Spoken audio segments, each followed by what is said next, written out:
Baik, Assalamualaikum warahmatullahi wabarakatuh. Selamat malam, pagi, siang, sore. Semua sahabat Aswajana siap, bergantung ada yang menonton ya.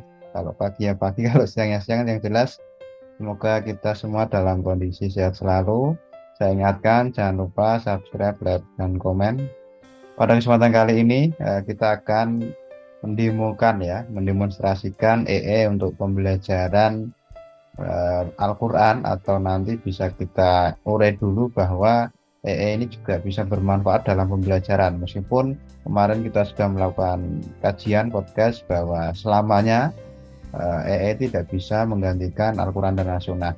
Nah, kita kedatangan tamu, Mas Aziz, ini seorang guru di SD Al-Azhar dan juga pengurus Lembaga Pendidikan Ma'arif NU di Tangerang Selatan. Apa kabar, Mas? Alhamdulillah baik Kak. Baik ya.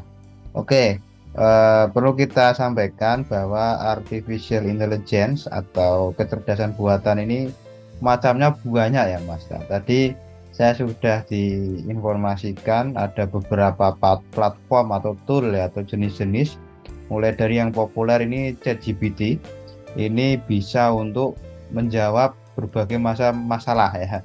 Ini luar biasa ciptaan manusia ini. Kemudian yang untuk menulis juga ada Copy AI, ada yang Midjourney ini untuk membuat art, yang membuat seni.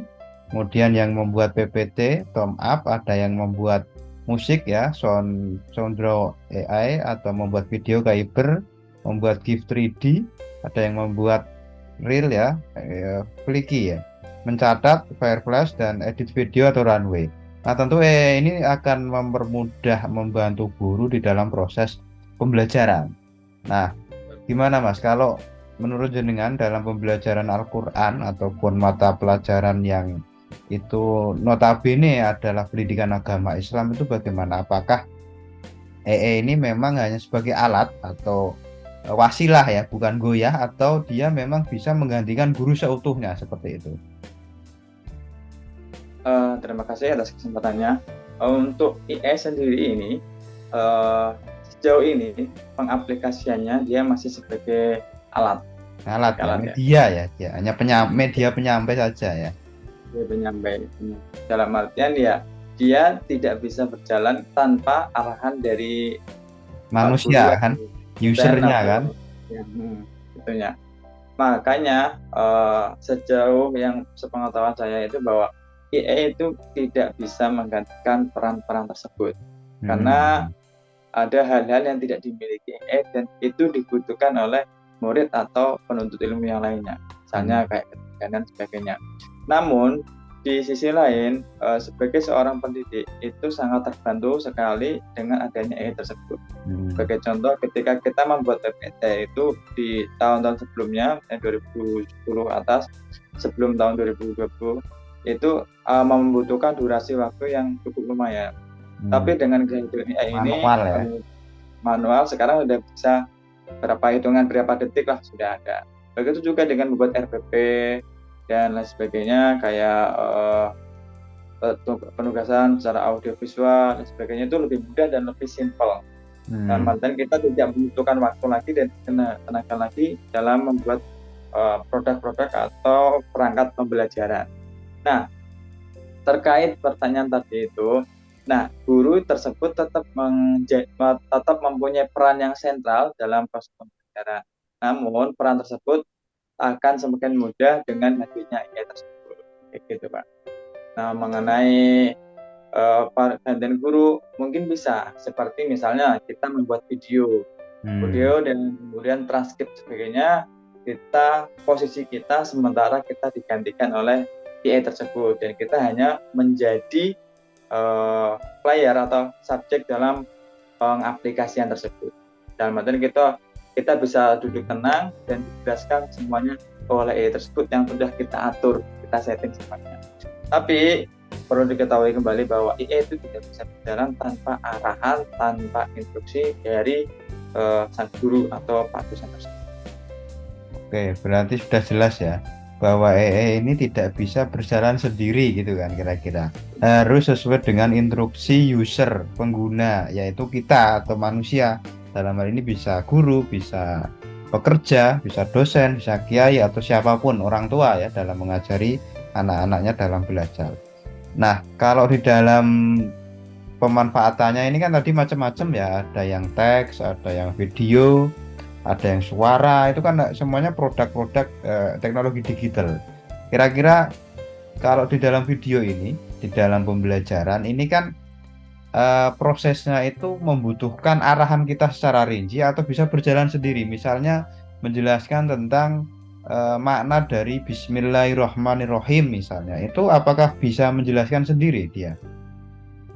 Oh, dia bisa menjelaskan, tetapi kalau kita mau lebih detail, kita memberikan arahan yang lebih detail lagi. Misalnya seperti ini ya, tafsir surat Al-Fatihah dalam beberapa mufasir. Nah, itu dia akan betulkan lagi beberapa mufasir ya. Tetapi ketika Jalalain gitu ya. Nah, tapi ketika cuma arahannya sesuai keinginan kita, misalnya buatkan saya tafsir surat Al-Baqarah. Nah, itu masih global gitu. Nah, di situ yang lagi-lagi menjadi problem ketika terlalu percaya, terlalu mengdewakan AI tersebut, maka dia tidak bisa menelaah dengan baik. Dia percaya aja ya AI bilang gini berarti pas. Padahal AI tersebut sumbernya ya dari orang yang upload atau yang sudah tersedia di platform digital yang lainnya. Dia mengambil itu kan dari sumber primernya langsung, seperti yang Al-Quran, tapi udah tafsir langsung gitu. Dalam artian dia dapat sumber itu hanya dari orang-orang yang sudah mengupload atau sudah yang data di internet mungkin ya bahasa lainnya ya. Nah, kembali seperti itu. Makanya arahan-arahan atau clue yang kita perintahkan kepada AI GPT itu AI tersebut ya, itu yang dia tampilkan. Makanya dalam artian guru harus bisa memberi arahan yang tepat dan atau clue yang pas sehingga yang muncul di AI tersebut ya sesuai dengan yang mau guru. Tapi kalau enggak ya sesuai keinginan dari AI tersebut, dan itu ketika dipercaya sepenuhnya tidak ada pembanding lagi, tidak ada tabayun lagi. Nah, itu yang nantinya bahaya ya.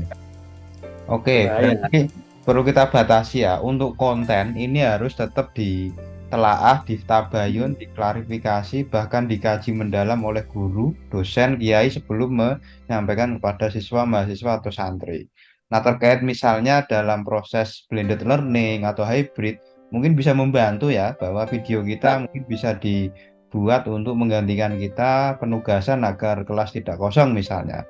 Nah, untuk ini ada platform yang digunakan enggak, Mas? Atau nanti kita bisa demo? Bisa. Untuk sementara kan kalau ada yang berbayar, ada yang tidak. Nah, ini ada yang free, ada yang berbayar ya, lisensi ya. Ada yang berbayar itu kita kayak misalkan Zoom nih. Zoom yang berbayar kan bisa durasi lama dan kapasitasnya banyak. Nah, kalau yang berbayar kan 40 menit. Nah, itu juga sama di AI tersebut, ada yang berbayar, ada yang enggak. Kalau yang berbayar ya fasilitasnya ya sederhana saja.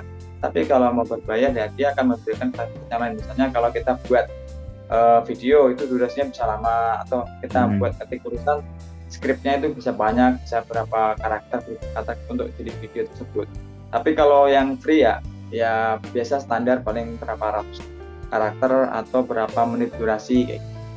Nah, kemarin saya juga telah membuat demo perkenalan. Nah, ini yang dituntut oleh sekolah ya, atau dalam proses pembelajaran itu harus menarik, interaktif, dan ini memberikan sebuah tantangan. Dalam artian ketika sekarang ini mengajar itu tidak melulu ceramah, tapi ya bagaimana itu student centered dari murid yang lebih aktif. Di pusat ya, ini suara dari kurikulum merdeka.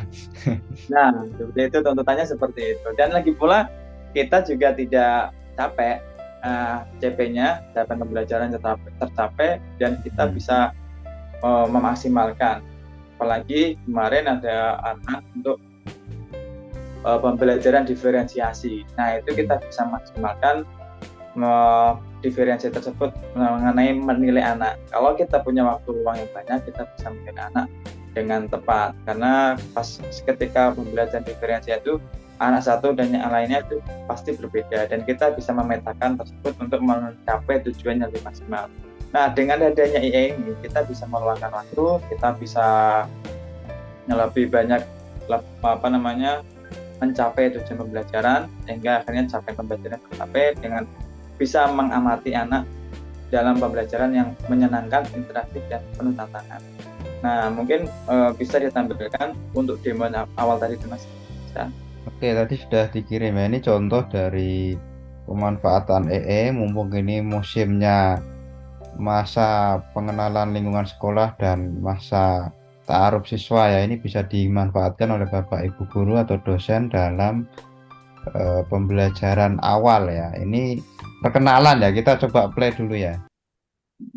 Perkenalkan, nama saya Bapak Abdul Aziz, dan saya akan menjadi guru pendidikan Al-Quran Anda di tahun ajaran baru ini.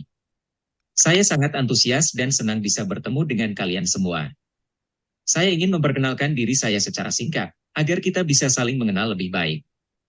Saya mengajar pendidikan Al-Quran kelas 3 dan kelas 4.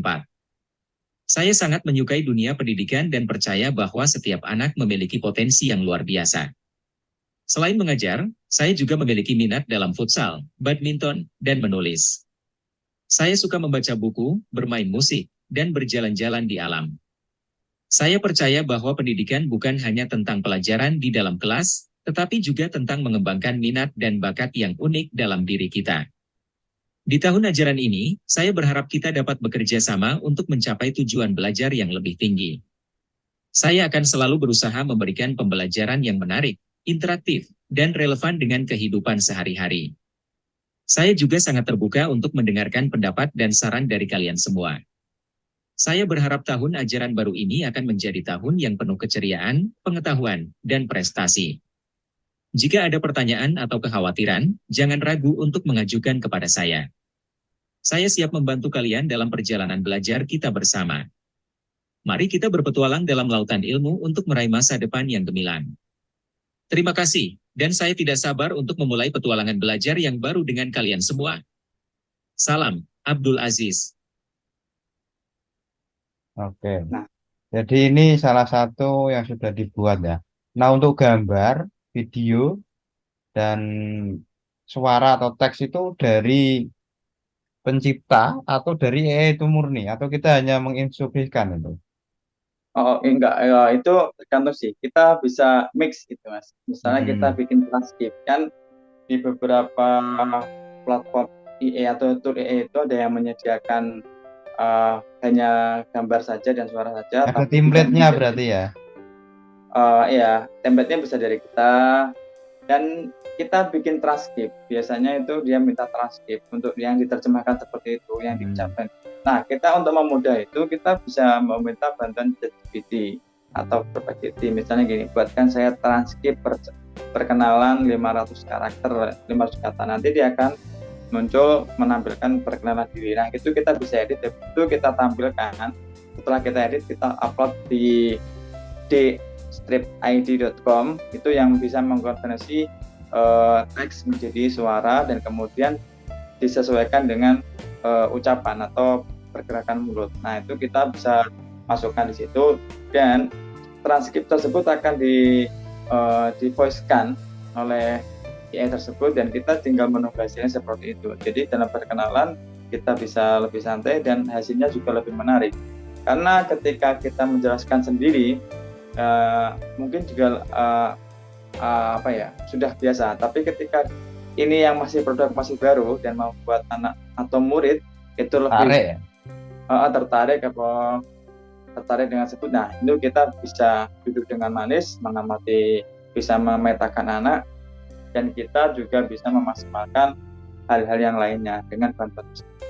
Nah, sebenarnya masih banyak lagi AI yang perlu dicoba, yang perlu kita kaji mungkin ya minggu-minggu depan ya. Nah, itu kembali lagi ke kreativitas dari pendidik tersebut, karena sudah ada jalannya, tinggal bagaimana mengasah kreativitasnya, memanfaatkan sebagai alat ya, memudahkan dalam proses pembelajaran tadi ya.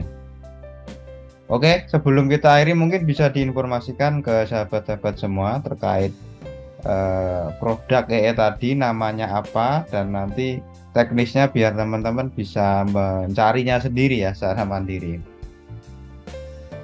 Untuk produk IE tadi seperti tadi itu saya memakai d-id.com dan saya meminta bantuan ChatGPT untuk membuat transkripnya dan kemudian saya edit, kemudian saya upload di aplikasi web tersebut d-id.com.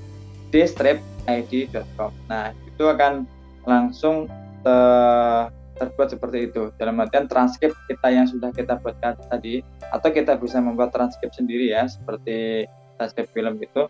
Kemudian kita tulis itu, nah hasilnya kita akan lihat seperti itu. Jadi dalam artian 1 menit, 2 menit atau setengah jam kita bisa duduk dengan tenang dan mengamati apa yang sudah kita buat transkripnya dan bisa melihat keadaan murid atau keadaan mahasiswa, bagaimana dia bisa menyimak, dan kita nanti di akhir sesi itu kita punya pertanyaan bahwa silakan di awal kita perintahkan untuk mengamati video tersebut dan di akhir kita akan memberi pertanyaan dari apa yang sudah disampaikan tersebut. Dengan demikian murid bisa menyimak dan kita juga bisa lebih fokus dalam menyukseskan pembelajaran di kelas tersebut. Oke, nanti untuk URL-nya kita taruh di link deskripsi ya. Mungkin itu ya perbincangan kita terkait dengan pembelajaran Al-Quran atau agama Islam atau mata pelajaran yang lain dengan berbantuan EE. Sekali lagi ini hanya alat yang memudahkan kita dalam menyampaikan sebagai wasilah ya, bukan goyah. Dan tentu dengan karakteristik siswa sekolah dasar, bahkan SMP, SMA atau MTS SMA ini akan lebih menarik ya, karena anak-anak tentulah karakteristik mereka dengan produk teknologi, apalagi guru atau dosennya itu melek IT itu senang mereka. Nah tentu ini akan menjadi sebuah peluang baru dalam melakukan inovasi dan kreativitas dalam pembelajaran. Mungkin itu bincang-bincang Aswajanesia TV official pada kesempatan kali ini. Matur suwun Mas Aziz atas pengalamannya, praktik baiknya, semoga bermanfaat bagi kita semua. Jangan lupa like, komen, dan subscribe. Dan saya akhiri. Wassalamualaikum warahmatullahi wabarakatuh. Waalaikumsalam.